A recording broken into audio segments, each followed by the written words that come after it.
ও আমার প্রিয় ভাই, আমি আপনাকেই বলতেছি ভাই, আপনি ক্লাস 1 থেকে শুরু করে মাস্টার্স অনার্স পাস করলেন।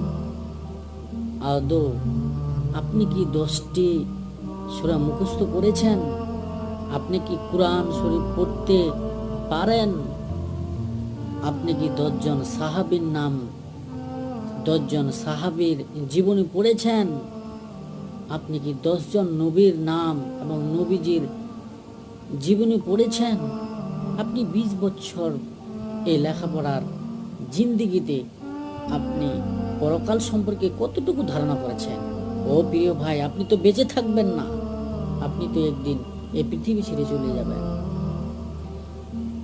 অনার্স মাস্টার্স কমপ্লিট করেন, কিন্তু আপনি ইসলামের সম্পর্কে কিছুই ধারণা করলেন না। এ তো আপনার জীবন ব্যর্থ। ও প্রিয় ভাই, এখনো সময় আছে।